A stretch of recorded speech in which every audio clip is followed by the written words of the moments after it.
Paz do Senhor, meus irmãos.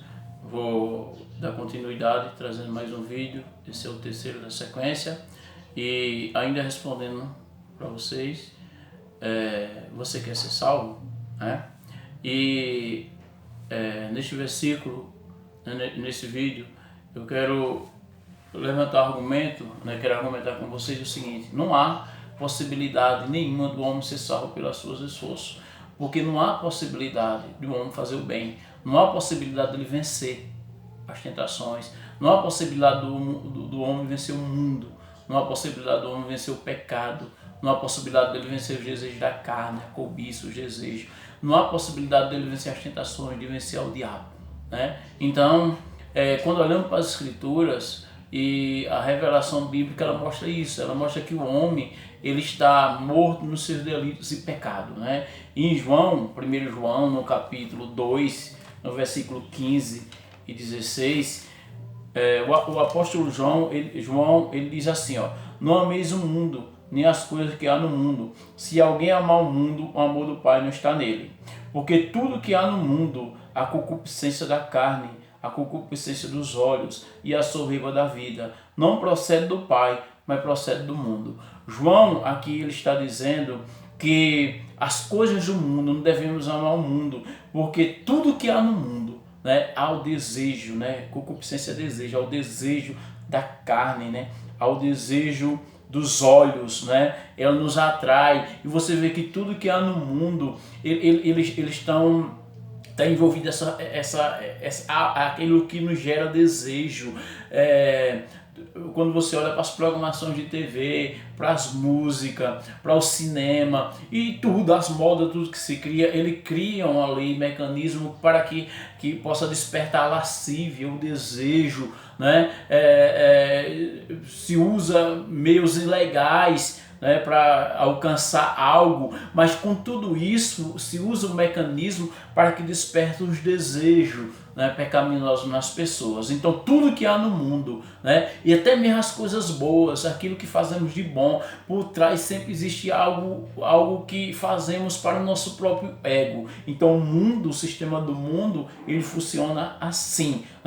Também não tem como, não há possibilidade, não tem como vencer a carne, os desejos, e isso é impossível vencer. E no livro de Gálatas, no capítulo 5, versículo 19, diz assim: ora, as obras da carne são conhecidas e são prostituição, impureza, lascívia, idolatria, feitiçarias, inimizades, porfia, ciúmes, iras, discórdias, dissensões, facções, invejas, bebedices, glutonarias, coisas semelhantes a estas, a respeito das quais eu vos declaro, como já outrora vos preveni, que não herdarão o reino de Deus os que tais coisas praticam. Ele está dizendo que as pessoas que praticam essas coisas da carne, ele está dizendo que ele não herdará o reino de Deus. As pessoas que são escravizadas pelo pecado, ele não herdará o reino de Deus. E você vê nela essa lista aqui, que tem todo tipo de coisa, que é aquilo que é próprio da natureza da carne. Na área sexual, nós temos lascívia, impureza. Na questão do dia a dia, as inimizades, iras, as discórdias, as brigas. Também ele vai falando sobre a questão na área da comida, glutonaria, bebedice. Ele diz que tudo isso é viciante da carne. E as pessoas que são dominadas, escravizadas por isso, ele diz que eles não herdarão o reino de Deus. E mesmo os crentes, aqueles que conhecem o Senhor, ele é constantemente tentado e ele luta constantemente contra essas coisas. Então, diante de Deus, não tem como vencer essas coisas. E quando a gente diz também que não tem como vencer o diabo, é porque o diabo ele vai se utilizar de tudo isso para nos tentar. Ele vai trazer isso. Então as pessoas não conseguem resistir a essas coisas, por isso que tropeça. E toda vez que tropeçamos e erramos nessas coisas, na verdade nós violamos a lei de Deus, pecamos contra Deus. E em Tiago, no capítulo 2, versículo 10, diz assim: pois qualquer que guarda toda a lei, mas tropeça em um só ponto, se torna culpado de todos. Então ele está dizendo aqui que lá os 10 mandamentos, o camarada, não, eu sou uma pessoa boa, consigo cumprir os mandamentos. Mas ele diz o seguinte: se você descumprir um único mandamento, você já tropeça em todos. E o último mandamento, lá do 10 mandamentos, ele diz: não cobiçarás.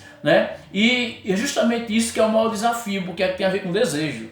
né? O desejo do coração das pessoas, né? O desejo da alma das pessoas. Então, quem foi que nunca cobiçou? Quem foi que nunca desejou algo do próximo? Quem foi que nunca cobiçou, foi tentado e cedeu em alguma coisa na vida? Então, quando o homem faz isso, ele violou toda a lei, então ele é pecador, né? A Bíblia diz que se o homem olhar para uma mulher com um olhar impuro, já adulterou com ela. Se o homem sentir raiva do outro, já o assassinou, lá em Mateus no capítulo 5. Então a palavra do Senhor nos ensina, deixa bem claro, que não há possibilidade do homem cumprir, porque o pecado habita nele, o pecado está nele, e a palavra diz que o salário do pecado é a morte. Então, se o salário do pecado é a morte, não tem como o homem ser salvo, né? E não, pelo esforço, não tem como ele ser salvo dessa maneira. É por isso que o Senhor Jesus, Deus enviou o seu único filho, o Senhor Jesus. E João, no capítulo 3, no versículo 15, aliás, versículo 16, é assim: porque Deus amou o mundo de tal maneira que deu seu Filho unigênito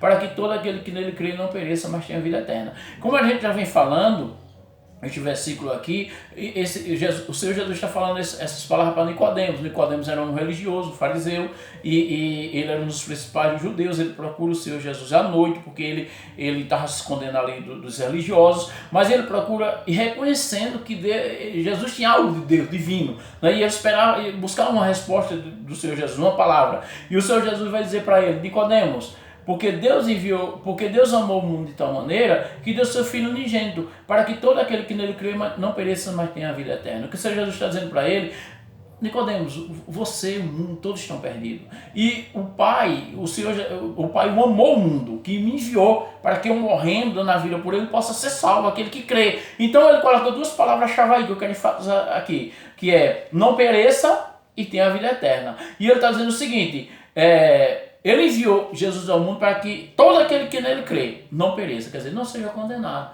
porque o mundo já está condenado por causa do seu pecado. Então ele enviou o seu Jesus ao mundo para que aquele que nele crê não pereça, não se perca, seja salvo, né? E ele diz que crendo dele, no final do versículo, eles tenham a vida eterna. Então, concluímos o que com esse texto?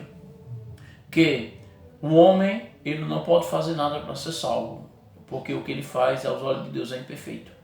Mas o Senhor Jesus veio ao mundo para morrer naquela cruz para nos salvar.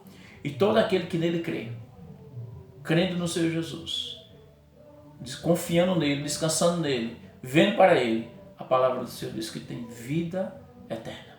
O Senhor nos abençoe e o Senhor nos ajude.